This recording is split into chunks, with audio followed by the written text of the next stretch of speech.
Hey guys, I hope you're in the mood for some garbage because Code Violet, the first major stinker of 2026, just dropped, and man, it is a controversial doozy the likes of which we haven't seen in a while. In fact, it's the controversy around it that makes it such a stinker. At its core, this game shouldn't even be famous or popular on its own. It should just be one of the many hundreds and potentially even thousands of unknown, crappy or half-broken indie games that kinda come and go every year. If you look at the studio's history, that's what you'll basically find out of their games in the past 6 years. Low quality stuff, nothing major. For some of their titles, they didn't even get enough reviews for a Metacritic aggregate score. But the reasons why it's a bit more known this time around are basically because, number one, it's a game that reminded people of Dino Crisis. Fans of that old game treated this as a successor to the classic, and I understand why too. 2025 was a fantastic year for indie games and indie studios, showing people that there's a lot of great stuff out there being made independently, in many cases giving us what we want without any filters, and leaning into fresher ideas or older ideas that the AAA side of the industry has neglected for years now.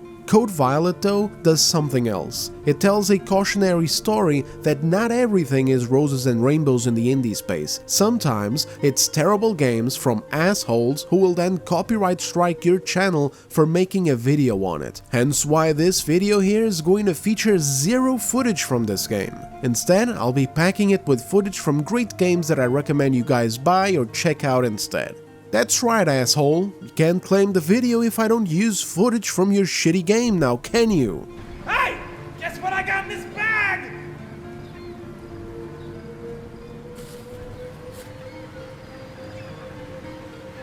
And don't worry fellas, you're really not missing anything. This is a game that not even IGN could chill for. And number two, the controversy where they hypocritically refused to release the game on PC for reasons that made no sense, reached the mainstream. Sort of. Some gaming news outlets covered it, as well as content creators in our space, which gave the game a little bit of more relevance and, visibility. Hell, even I almost made a video about it last year. But anyway, let's just dive into this, and hey, if you find yourselves enjoying the video along the way, dropping a like or a comment helps me immensely by making your view count. Now let's get into it. Man, where do I even start? So there's a few things that I should probably lay out first before we get into the main stuff, just for extra context and weirdness. So the other reason why the game also got some weird popularity that went well above their station is the studio just self-appointed itself as a PlayStation type of studio. Like, it's even in their bio. Team Kill Media is a game studio specializing in PlayStation games. But really, no they're not. They're just a normal indie studio making unimpressive games but choosing to launch them on PlayStation only. And as we're about to get into next, they pretend as if the reason why they do this is honor-bound, like something that they're doing because they just have this higher standard for themselves and also for protection of the people that they work with. I'll get into the details in just a second, but first, you gotta understand that the reason why they're doing this is because if they released the game on Steam, people would be refunding these games in half an hour with brutal written reviews that would paint the game in a very bad light to any potential new clients checking out the Steam page. In case you're a console gamer and you're not aware of this yet, on Steam you can pretty much refund any game that you want to, so long as you didn't play it for longer than 2 hours. It's just that easy. You want to refund it, you have under 2 hours, you can do it, it's easy, fast, quick,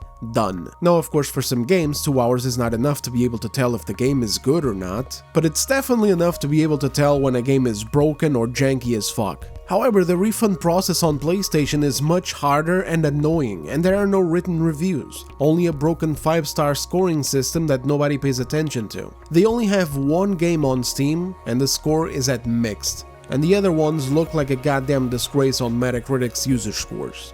But anyway, this weird little scheme of appointing themselves as a studio specializing on PlayStation kinda worked, because some outlets like IGN even called Code Violet a PS5 exclusive, and the Gaming Bible has also done the same thing. Even now in 2026, they're still doing this. I mean, look at this headline. PS5's first exclusive of 2026 flops with critics. And here's the thing, fellas, the truth is that yes, it is technically a PS5 exclusive, but the implication behind the term PlayStation exclusive and studio specializing in PlayStation games is much more significant than what's actually going on here. Like, you read that headline and immediately your head goes to, oh, this is a PlayStation game, as in a PlayStation exclusive, as in something either made or acquired by Sony, a flagship PS5 title, something with a massive badonkers fucking, a budget, or at least one of those smaller games like when Koei Tecmo, for example, with Rise of the Ronin, does a little exclusivity deal with PlayStation, or the same thing with Stellar Blade. At the end of the day, it usually means you're looking at a proper game,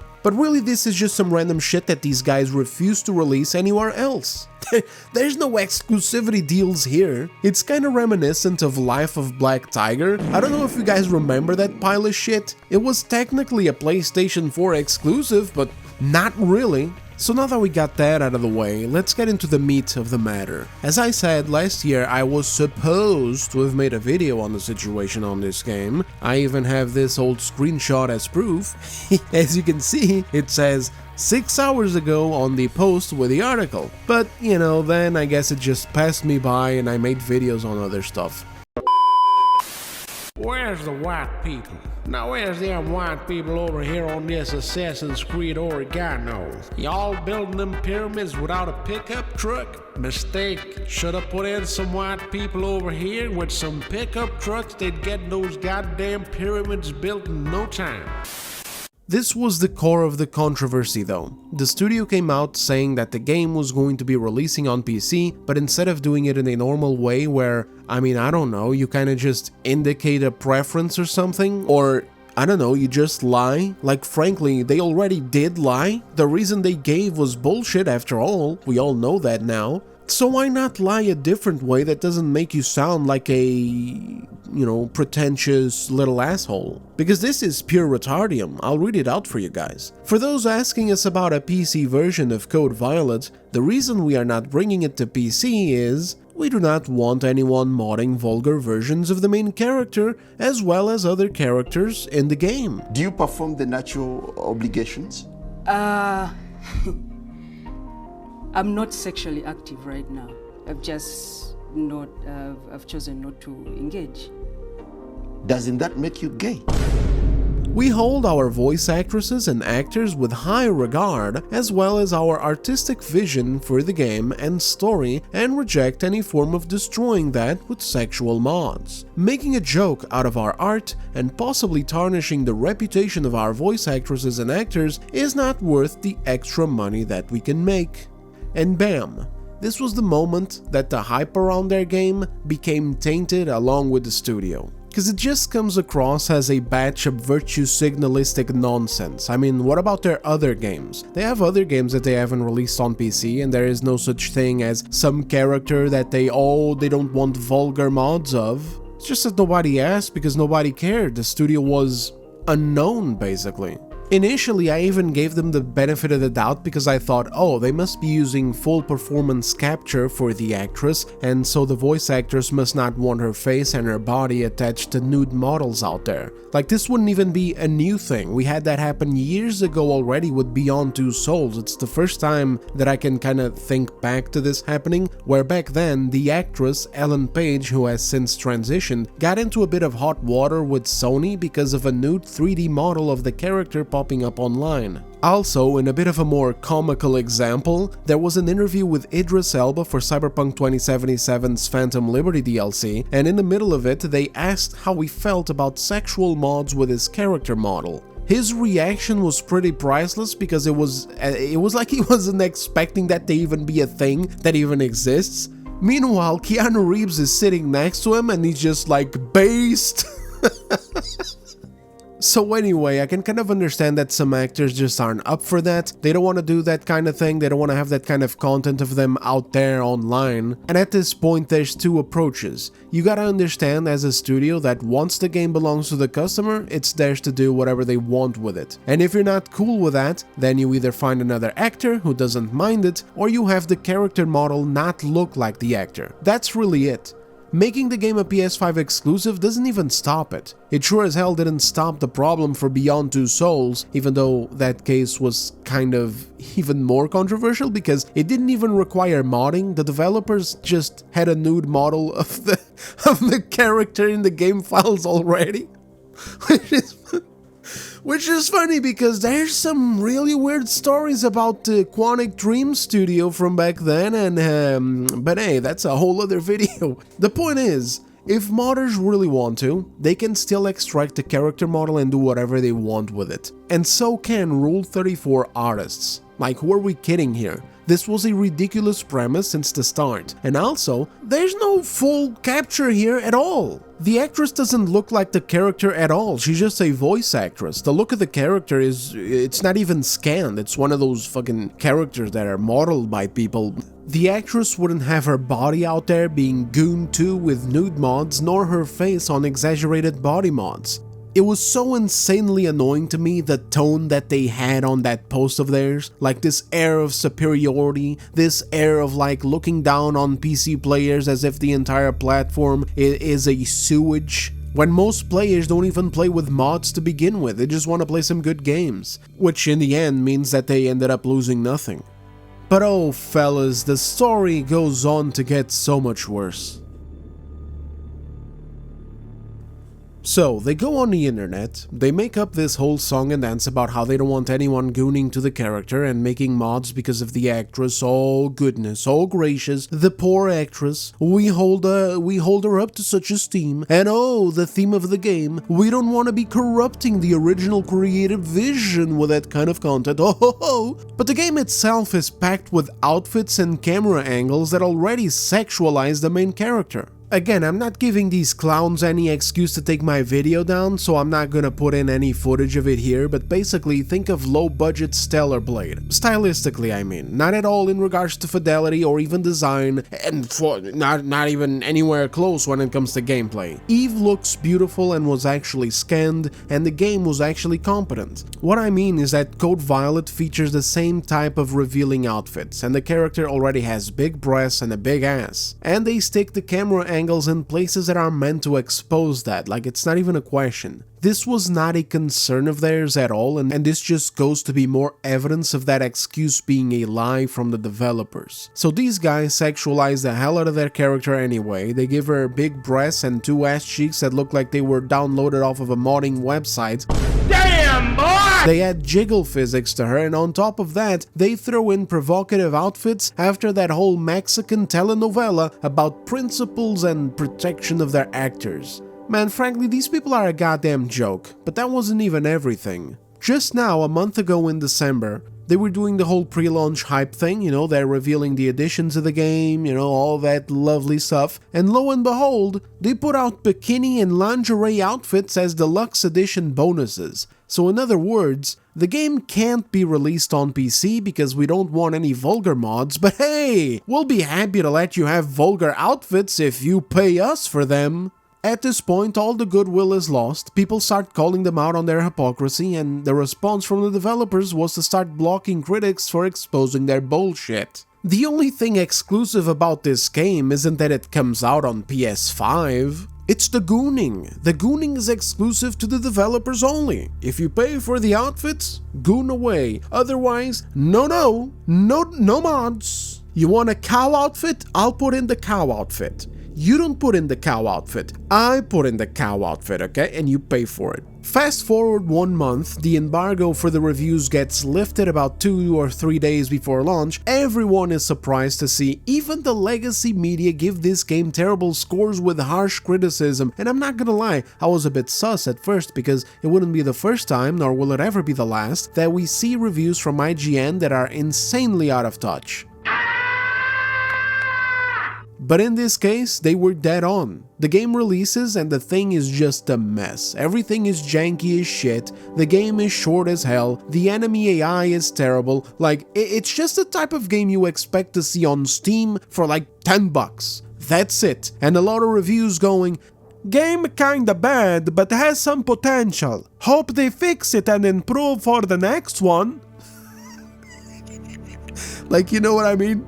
It's bad in that manner where it looks like it was made by amateurs in the industry, which honestly, it isn't even a bad thing. Like, we all gotta start somewhere, but not at $50 fucking big dog. Nor with this backdoor shady bullshit trying to paint themselves as a game studio specialized in PlayStation, with headlines making them sound like an exclusive game. Pfft, exclusive, man. Check if these nuts are exclusive. And so now, in hindsight, when you connect all the dots, you finally understand why the story went the way it did. It's all about appearances. They don't have a single solitary issue with a character being sexualized because they do it themselves. And hey, usually I'd say good. I don't have a problem with that if it's done in a fitting way, and I'd be here to defend them if they got attacked by games media about it, the same way that Lords of the Fallen 2 is being attacked right now for investing into making their female characters look pleasing to the eye. We need more of this in the games industry. There's way too much of a push from the other side, with major companies like Microsoft itself, Epic Games, the entire cabal of official games media, and to an extent, even Sony, demonizing the concept of attractive characters as something that is bad and harmful. When we all know it's not, it's bullshit. Attractive female characters are only a problem for Karens and soy boys who don't play video games. They can all go f themselves as far as I'm concerned. But they lied and virtue signaled about it to hide the real reason why they're not releasing the games on PC. And even now, they're using this to shield themselves from criticism against the terrible state of their game. Like after that whole song and dance about not wanting vulgar mods, they're using anti-woke narratives claiming the critics just hate their game because it features a hot female character. And the funny thing is that to some extent, they're right. I mean, we all saw IGN say the developers of Stellar Blade never saw a woman before, but they're using the damn narrative to try and get away with how shitty the game is and how overpriced it also is for a goddamn asset flip quality game that harkens back to the bad old days of Steam Greenlight. And that, boys, I just can't let go of. That's a dirty ass move from these three brothers. Oh yeah, I forgot. They're three brothers, you know, the Jonas brothers? These guys are the Jones brothers. You got Micah Jones, the co-founder, director, and writer, D'Artagnan Jones, director, seriously, that's his name, and Josiah Jones, another director. So, Micah, Josiah, and D'Artagnan. Like, this is some Alabama shit right here.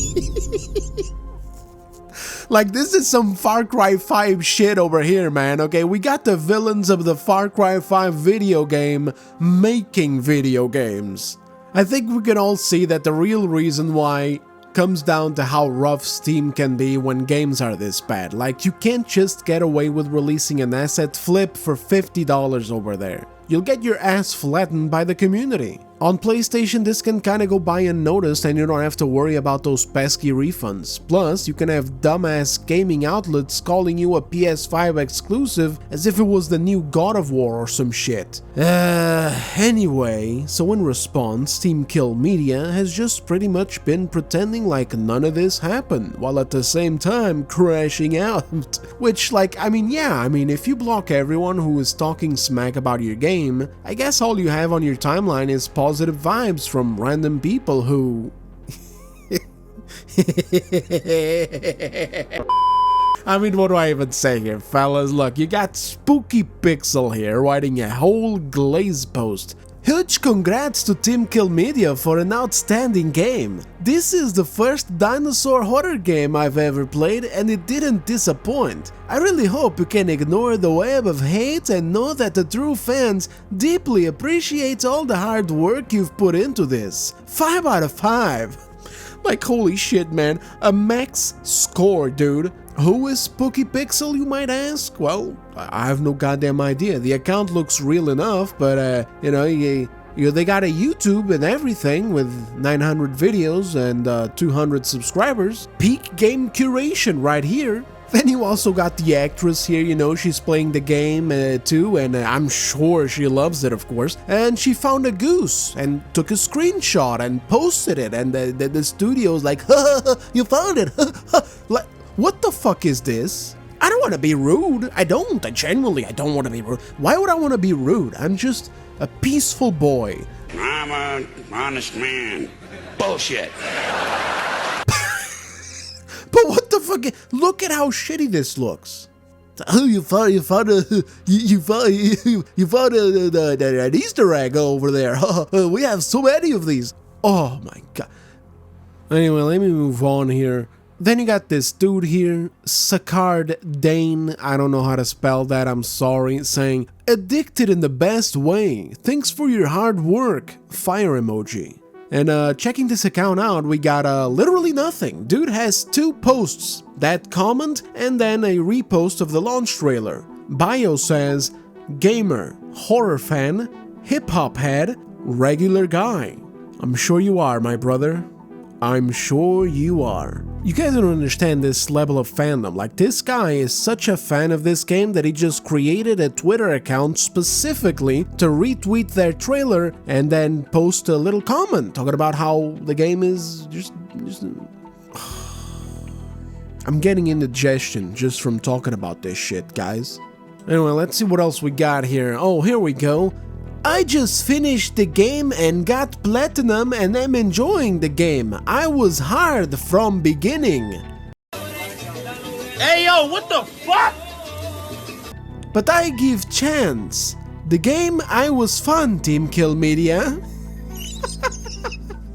You heard him, guys. He was hard from the beginning. Damn, boy, he's there. I can't with these anymore, guys. I really can't. If you want to have a good laugh, go check it out for yourselves. It's on their page. One last one for the road. Thank you for making a great old school game for us true fans and the real people who know that things ain't perfect and have common sense in life. Hey, don't respond to haters and negativity. Win in silence, because that's how you win. Respond back to positive people. Which is pretty much what they've been doing. This is what every other comment looks like. I don't see any notable voices. I see accounts that look like bots or some shit, or stuff like this from small content creators or just randoms online whose videos are... I mean, what can I say? I guess I'll just play a clip. But anyways, let me show you guys, I have a brand spanking new little squirrel right here, and I just want to tell his mommy that her little son has been bad.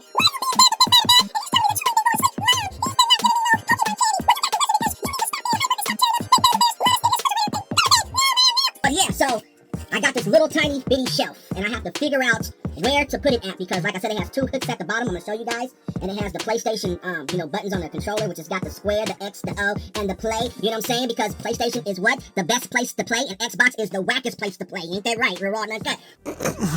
I can't hate on this, guys. Like, I'm sorry. Like, hey man, look. They're just chilling in their own little corner of the internet with their games, they're just playing a bunch of stuff and making videos for the love of the game for like 200 viewers per video. Like, if they had influence, I would be madder, because at that point they would be disseminating lies and recommending their fan bases to spend $50 on an awful game that they're actively lying about the condition of, just to be positive, or just because they're Sony ponies and Sony can do no wrong, and they see this as a PlayStation exclusive, even though it's not. It's just some garbage that these developers decided to put on, the platform with the least protections against garbage, I suppose. But at the end of the day, guys, that's it. They're just people in their own little corners of the internet. Like, just leave them be. I don't know. It's like bullying the disabled kid at school or some shit. It just doesn't feel right. The point is, the glazers that they are retweeting are composed of bots, Sony ponies, shills, and people who probably make grilled cheese sandwiches at night. Meanwhile, anyone with criticism is either getting blocked or worse. And so because of that, these developers, oh, I can hate, because this is some bullshit. One of Team Kill Media's latest statements was this one right here. We make games for our fans and players who actually spend their hard-earned money on our games and support us, not critics. Fans made us #1, and fans are having fun with our dated, old-school gameplay. You all have made Code Violet our biggest success to date, and we can't thank all of you enough. fuck you. This is exactly why this is a PlayStation exclusive. You pander to fucktards, then you hide behind a terrible system where people cannot refund their games easily or truly express how much they hate your piece of garbage. And by the way, when they say that fans made them #1, they're referring to this, by the way. They reached the top of the pre-order list on PlayStation, which I'd also like to take a moment to address as well. Sometimes we criticize certain games over here on the channel, and then we get... I'm trying to be nice here. We get chills like Synth Potato or brain-dead content creators like the Actman or Mighty Keef or Black Hokage or whatever. You know, there's a lot of them, fellas. There's a lot of these fine gentlemen coming out and defending the games before release because they reached the top of a pre-order list on PlayStation or whatever, on some random day, or maybe on Steam, you know, just to be able to own the chuds, as they say, who might be talking smack about it for some reason or another. It's like an example that happened with Ghost of Yote, where it's like, oh my god, it reached the top of the pre-order list, guys, it's already a massive success, guys. Realistically, this doesn't matter. Being #1 on PlayStation's pre-order list, or even Steam's pre-order list, doesn't mean shit. Even a pile of garbage like this can get that status. It's really not that hard.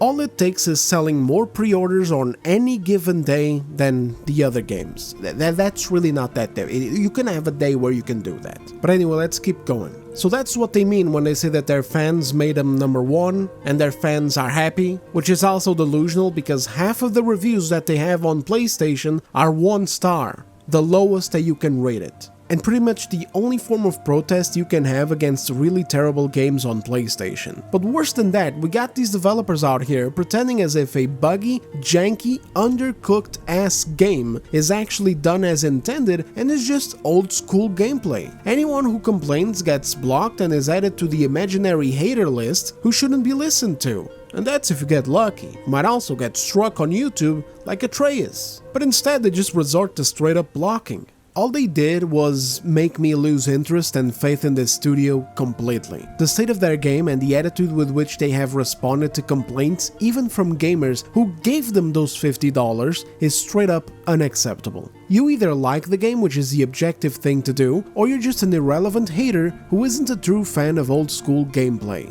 Apparently, old school gameplay means bugs, broken-ass features, shitty performance, and overall unprofessional jank that is laughable in a $50 title. And yeah, if you say anything, you're getting blocked, brother. Or copyright struck. Fantastic. And so that's the tale of Code Violet. Do yourselves a favor and avoid this garbage, and buy some better games instead, like the ones I featured gameplay of throughout this video. I'm leaving their names in order of appearance in the description in case anyone wants to know. You know, check them out at least, some of them have demos on Steam. Far better investment for you guys. Besides that, I got nothing else, but stay tuned for the weekend because I might just be releasing a big one. Thanks for watching, fellas. Like the video if you liked it, dislike it if you didn't, subscribe for extra pepperoni every other day, and yeah, I'll see you on the next one. Take care.